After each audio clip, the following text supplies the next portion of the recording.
इस क्वेश्चन में क्या पूछा गया है, the relative rate of solvolysis in aqueous acetone. Lysis का मतलब क्या है, कोई बॉन्ड को ब्रेक करना, उसके पहले जो भी रहेगा, जैसे अगर हाइड्रो रहा, हाइड्रोलिसिस इसका मतलब वाटर मॉलिक्यूल के हेल्प से कोई बॉन्ड को ब्रेक करना। फॉर एग्जाम्पल अगर हमारे पास कोई एस्टर है R-C double bond O R, ester को अगर हम हाइड्रोलिसिस करते हैं तो क्या होता है, एसिड जेनरेट होता है, साथ में अल्कोहल जेनरेट होता है। कौन सा बॉन्ड ब्रेक होगा यहाँ पे, ये वाला बॉन्ड ब्रेक होगा, ये पार्ट बन जाएगा एसिड, प्रॉपर एसिड नहीं, एसिड का सॉल्ट, यानी कि R-C डबल बॉन्ड O और साथ में अल्कोहल बनेगा कौन सा वाला part, ROH।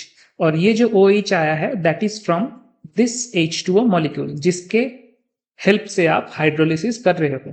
Now most of the reaction किस में होता है, एक्वस सोल्यूशन में होता है, एंड दैट इज वाई हमको कॉमनली सुनने को मिलता है हाइड्रोलिसिस।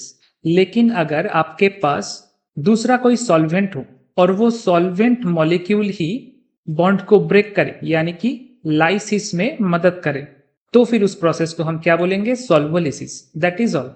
अब सॉल्वोलिसिस में जैसे एस्टर का ही मैं सॉल्वोलिसिस करूं तो मैंने अभी अभी दिखाया कौन सा पार्ट को, कौन से जगह को ब्रेक करना होगा, इस वाले जगह को आपको ब्रेक करना होगा, RO बॉन्ड को। तो R के ऊपर after the lysis of this bond by solvent, solvent चाहे जो भी हो आपके पास, ये वाला पार्ट बन जाएगा R+। तो ये क्या हो गया, ये हो गया कार्बोकैटायन। अब आप देखो क्वेश्चन में जो 4 कंपाउंड आपके पास दिया गया है वो सभी है एक एक एस्टर, बेंजोइट एस्टर, ठीक है। और इन सभी एस्टर में कौन सा वाला बॉन्ड ब्रेक होगा, ये है एरोमेटिक रिंग वाला पार्ट, उसके साथ C डबल बॉन्ड O, ये एसिड सॉल्ट बन के निकल जाएगा, तो ब्रेक होगा ये वाला पार्ट। यहां पे भी सेकेंड मॉलिक्यूल में भी ब्रेक होगा ये वाला पार्ट, थर्ड मॉलिक्यूल में ये पार्ट ब्रेक होगा, फोर्थ मॉलिक्यूल में ये पार्ट ब्रेक होगा। अब देखो ब्रेक होने के बाद कार्बोकैटायन क्या बनता है, कंपाउंड 1 से जो कार्बोकैटायन हमको मिलेगा that is a 3 degree carbocation, 3 methyl group और यहां पे एक प्लस चार्ज। कंपाउंड 2 से जो कार्बोकैटायन हमको मिलेगा दैट इज, वो भी 3 डिग्री है, लेकिन यहाँ पे एमी, यहाँ पे एमी और यहाँ पे टर्शियरी ब्यूटाइल ग्रुप और प्लस चार्ज यहाँ पे है। अब जो थर्ड है उस कंपाउंड से हमको ये वाला कार्बोकैटायन मिलेगा, MEPH एंड एमी, यहाँ पे है पॉजिटिव चार्ज। अब आते हैं हम फोर्थ वाले कंपाउंड से कौन सा कार्बोकैटायन जनरेट होगा, ये रहा एमी, उसके साथ ये और एक एमी, और इसको हम क्या बोलते हैं, साइक्लोप्रोपाइल रिंग। प्लस चार्ज कहाँ पे है, यहाँ पे है। तो सीधा सीधा इतना बड़ा जो क्वेश्चन था that comes down to carbocation stability question. ये कार्बोकैटायन स्टेबिलिटी का ऑर्डर आपको निकालना है, बस क्वेश्चन सॉल्व हो जाएगा। जिसका स्टेबिलिटी सबसे ज्यादा होगा उसका सॉल्वोलिसिस का रेट भी सबसे ज्यादा होगा। तो चलिए कंपेयर करते हैं। हमको नॉर्मली क्या पता है, 3 degree carbocation greater than 2 degree greater than 1 degree. यहाँ पे सभी 3 डिग्री कार्बोकैटायन है। अब उनमें से जो बेंजाइल कार्बोकैटायन होता है, यानी कि फिनाइल रिंग के बाद इस कार्बन पे अगर प्लस चार्ज रहे तो उसका स्टेबिलिटी 3 डिग्री से भी ज्यादा होता है। ऐसा कहाँ पे आपको मिलेगा, यहाँ पे देखो, यहाँ पे PH ग्रुप है, फिनाइल रिंग है, उसके साथ 2 मिथाइल ग्रुप है, तो इस कार्बोकैटायन का स्टेबिलिटी ज्यादा है, ठीक है। किससे ज्यादा है, 2 से ज्यादा है, 1 से ज्यादा है, और 4 का हमें अभी पता नहीं, 4 को हम क्वेश्चन मार्क देके रखेंगे। अब 2 और 1 में कंपेयर करो तो हमारे पास क्या एक इंफॉर्मेशन आया, एक इंफॉर्मेशन को आप लिख लो कि जो 3 नंबर कंपाउंड का कार्बोकैटायन है वो कंपाउंड नंबर 1 एंड 2 का कार्बोकैटायन के स्टेबिलिटी से ज्यादा है। अब 1 और 2 में आप कंपेयर करो। 1 में क्या है, 1 में है सिंपल एक 3 डिग्री कार्बोकैटायन, ठीक है। लेकिन 2 में यहां पे है ऐसा एक कार्बोकैटायन जहां पे एक टर्शियरी ग्रुप लगा हुआ है, और ये टर्शियरी ग्रुप अपना प्लस आई इफेक्ट से इस कार्बोकैटायन का स्टेबिलिटी ज्यादा कर देगा रेदर देन 1। तो 2 डिग्री कंपाउंड का कार्बोकैटायन का स्टेबिलिटी 1 से ज्यादा होगा। तो इस इंफॉर्मेशन को भी अगर हम यहाँ पे पुट कर दे तो ऑर्डर आ जाएगा 2 ग्रेटर देन 1। अब हम 4 को लेके क्या करें, कंपाउंड नंबर 4 से जो कार्बोकैटायन हमको मिला है दिस कार्बोकैटायन, इसको लेके हम क्या करें? फॉर दैट मैं एक अलग चीज में जाऊंगा जिसका नाम है बेंट बॉन्डिंग, ठीक है। इसका और भी एक नाम है sp5 हाइब्रिडाइजेशन। ये सब एक ही कंसेप्ट है, उसका अलग अलग नाम है। उसके साथ है dancing resonance and exceptional stability of carbocation. And आखिरी में एक थ्योरी जिसका नाम है Coulson's theory, COULSON, Coulson's theory. ये जो टोटल चीज है इसका कंसेप्ट क्या है? According to this concept, suppose normally जब हम बोलते हैं कि एक फ्री चेन एल्केन है, ठीक है, फ्री चेन एल्केन है, तो वहां पे कार्बन का 4 बॉन्ड होता है और कार्बन किस कंडीशन में रहता है? sp3 हाइब्रिडाइजेशन में रहता है। अब sp3 हाइब्रिडाइजेशन में s कैरेक्टर कितना, परसेंटेज कैरेक्टर कितना और परसेंट p कैरेक्टर कितना? ऑब्वियसली s कैरेक्टर है 25% और p कैरेक्टर है 75%।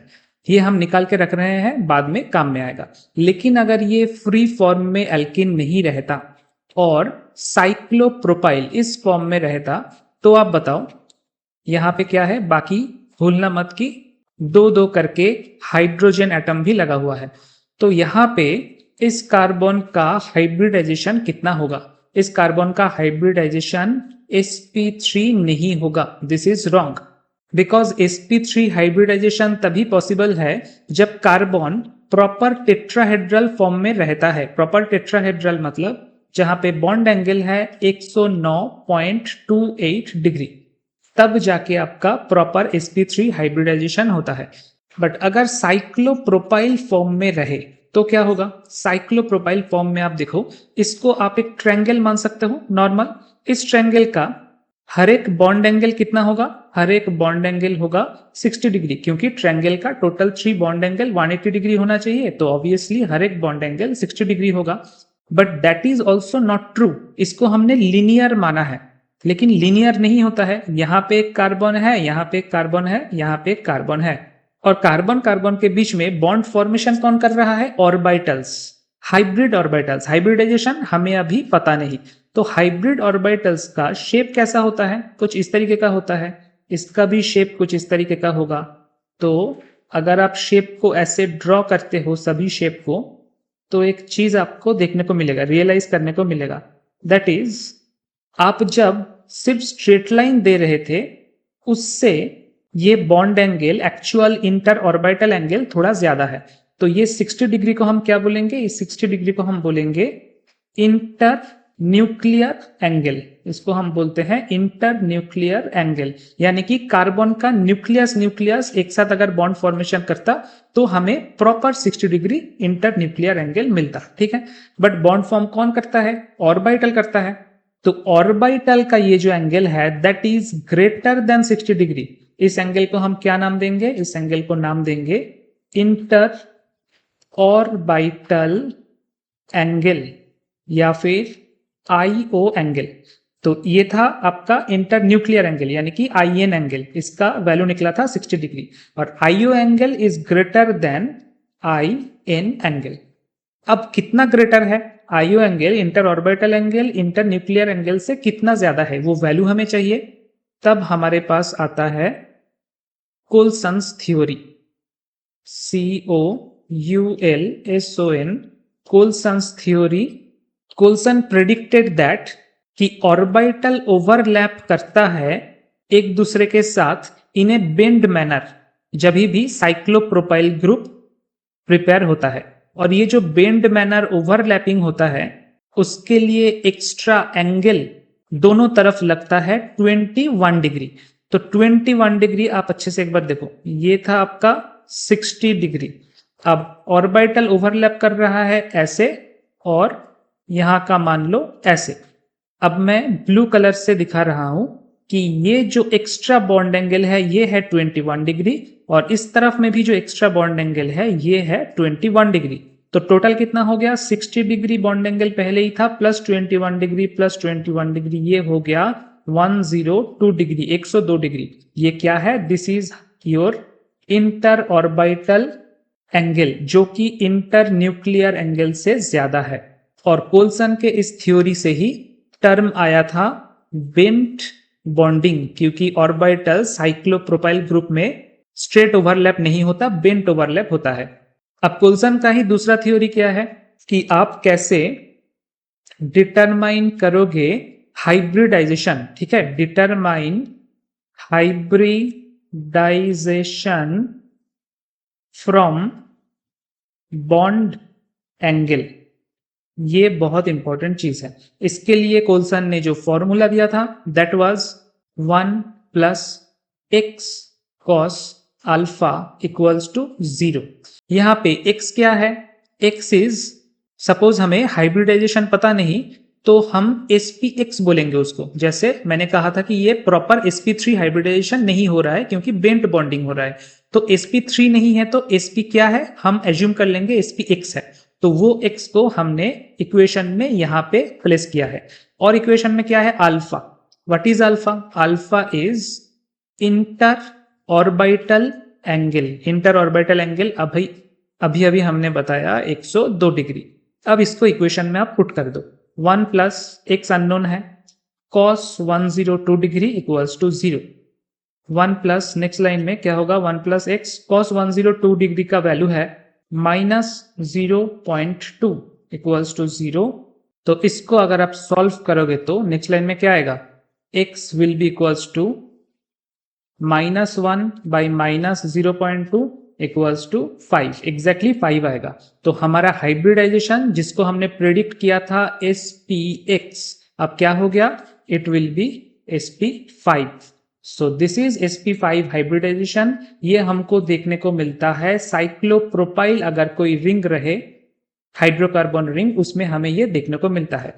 अब साइक्लोप्रोपाइल रिंग के साथ यहाँ पे अगर कोई पॉजिटिव चार्ज रहे, उस पॉजिटिव चार्ज का स्टेबिलिटी क्या हो जाता है? स्टेबिलिटी हो जाता है एक्सेप्शनल।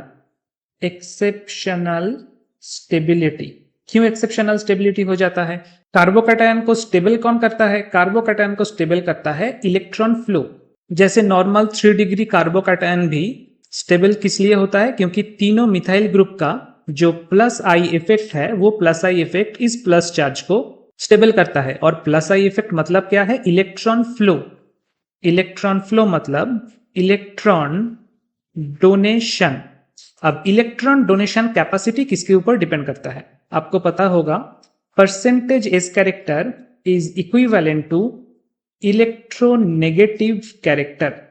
परसेंटेज एस कैरेक्टर जितना होगा उसका इलेक्ट्रोनेगेटिविटी यानी कि इलेक्ट्रॉन को एक्सेप्ट करने का कैपेबिलिटी उतना ज्यादा होगा, यानी कि इलेक्ट्रॉन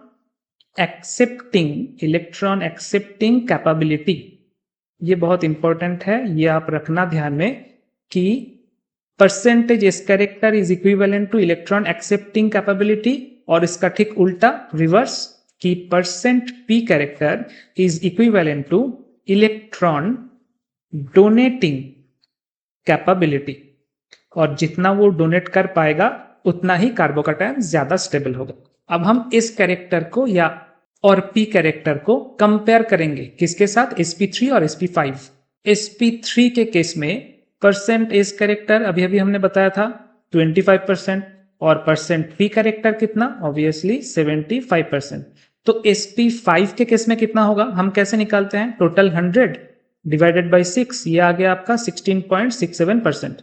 तो sp5 के केस में 16.67% है इस कैरेक्टर, और p कैरेक्टर कितना है? 100 से माइनस कर दो, क्या आ जाएगा? 83.33%, which is much higher than 75%।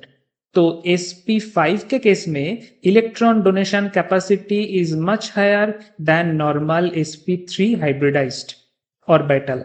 और इसीलिए ये जो साइक्लोप्रोपाइल कैटायन है, इसको आप कहीं पे भी दिखाओगे तो इसको सीधा सीधा विनर डिक्लेयर कर देना कार्बोकैटायन स्टेबिलिटी के मामले में, चाहे आपके पास बेंजाइल रहे या फिर 3 डिग्री कार्बोकैटायन रहे, चाहे कुछ भी रहे, ठीक है। और एक टर्म मैंने कहा था डांसिंग रेजोनेंस। वो डांसिंग रेजोनेंस क्या है? डांसिंग रेजोनेंस है ये जो कार्बोकैटायन है, इसको हम ऐसे दिखा सकते हैं एज ए रेजोनेंस स्ट्रक्चर, जो कि केमिकली पॉसिबल नहीं है, फिर भी हम ऐसे दिखाते हैं।